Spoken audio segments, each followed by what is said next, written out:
بسم اللہ الرحمن الرحیم۔ السلام علیکم ورحمۃ اللہ۔ اب تک میں نے جن موضوعات پہ بات کی ہے ان میں سے زیادہ تر بچوں کی تربیت کے حوالے سے ہوتی ہیں، لیکن آج میں کچھ ایسے موضوع پر بات کروں گی کہ جو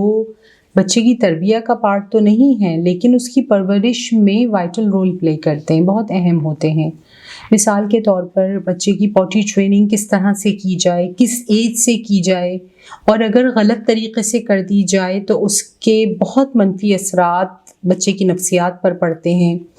ویننگ پروسیس یعنی اس کا جو مدر فیڈ ہے جب وہ چھڑوائی جائے وہ کس ایج سے چھڑوائی جائے، شریعت ہماری کیا کہتی ہے، اور اس کا طریقہ کار کیا ہونا چاہیے دودھ چھڑوانے کا، یا ایک پیدا ہوا بچہ کیا سوچ رہا ہوتا ہے اور کیا سوچ کے وہ رونا شروع کر دیتا ہے۔ تو ان موضوعات پہ آج میں بات کروں گی۔ آسٹریا کا ایک بہت فیمس نیورولوجسٹ اور سائیکو اینالسٹ تھا، اس نے اس چیز پر ریسرچ کی تھی اور اس کا یہ کہنا تھا کہ جب بچہ پیدا ہوتا ہے تو وہ انزائٹی کے ساتھ پیدا ہوتا ہے، وہ اس چیز کو ایکسیپٹ کرنے میں ٹائم لیتا ہے کہ میرا وجود اب ماں سے الگ ہو چکا ہے، میری الگ بھوک پیاس اور ساری نیڈس ہیں اور میری ماں مجھ سے اب الگ ہو چکی ہے۔ اس چیز کو ایکسیپٹ کرنے میں تھوڑا اس کو وقت لگتا ہے۔ اس کے علاوہ بچہ سپوز اگر سو رہا ہے اور ماں کمرے سے باہر چلی گئی اپنے کام سے، تو اگر اس کی آنکھ کھلتی ہے اور وہ دیکھتا ہے کہ آس پاس کوئی نہیں ہے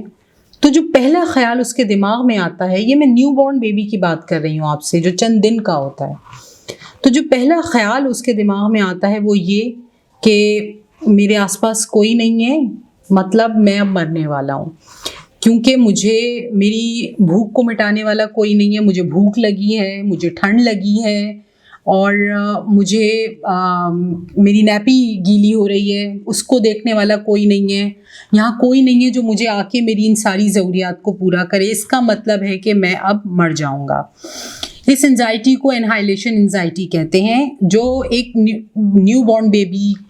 کی مطلب پیدا ہوئے ہوئے بچے سے لے کے 1 سال کی عمر تک کے بچے کو یہ انزائٹی ہوتی ہیں۔ اس کا ایفیکٹ یہ ہوتا ہے اس کے بیہیویئر پہ کہ اس کہ جو نیو بورن بچہ ہوتا ہے وہ تو رو رہا ہوتا ہے اور رو کر اس انزائٹی کو ایکسپریس کرتا ہے، لیکن جو تھوڑا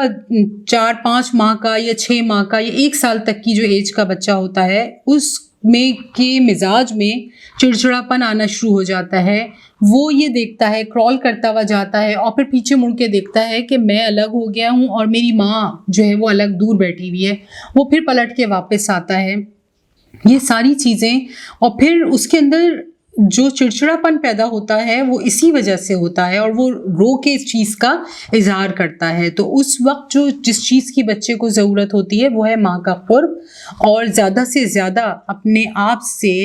لگا کے رکھنا، بچے کو اپنے سینے سے لگا کے رکھنا، اس چیز کی ضرورت ہوتی ہے۔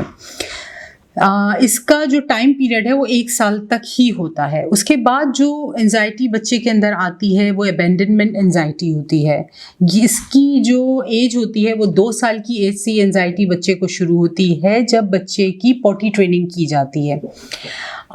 پوٹی ٹریننگ کے وقت یوزولی مدرز، جو میرے تجربے سے بھی گزرا ہے اور آپ لوگوں کی بھی آبزرویشن رہی ہوگی، کہ اکثر جو مدرز ہوتی ہیں وہ یہ بولتی ہیں کہ تم نے کارپٹ پہ پوٹی کر دی، ماما تم سے ناراض ہو گئیں، اب وہ تم سے بات نہیں کریں گی اور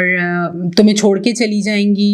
اس طرح کے جملے مدرز بولتی ہیں، تم گندے ہو، تم نے گندا کام کیا ہے اور یہ اچھی بات نہیں ہے کارپٹ پہ کرنا، باتھ روم میں کرتے ہیں۔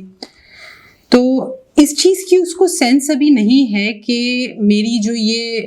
ایک نیچرل پروسیس ہے کہ مجھے یورین پاس کرنا ہے یا مجھے اسٹول پاس کرنا ہے تو وہ ایک اسپیسیفک جگہ پہ کرنا ہے، یہ سینس تو اس کے اندر ابھی نہیں آئی ہے، لیکن جو ایک نیچرل پروسیس ہے اس کو تو باہر نکلنا ہے۔ تو اس چیز پر جب اس کو پنش کیا جاتا ہے یا اس کو ڈانٹا جاتا ہے تو اس کے لیے وہ چیز ایک انزائٹی بن جاتی ہے جس کو کہ ابینڈنمنٹ انزائٹی کہتے ہیں، اور اس میں بچے کو یہ خوف ہونے لگتا ہے کہ میری ماں مجھے چھوڑ کر چلی جائے گی اگر میں نے اسٹول پاس کیا، اگر میں نے یورین پاس کیا تو یہ مجھے چھوڑ دے گی، اور اس کو ریجیکشن کا خوف ہونے لگتا ہے۔ تو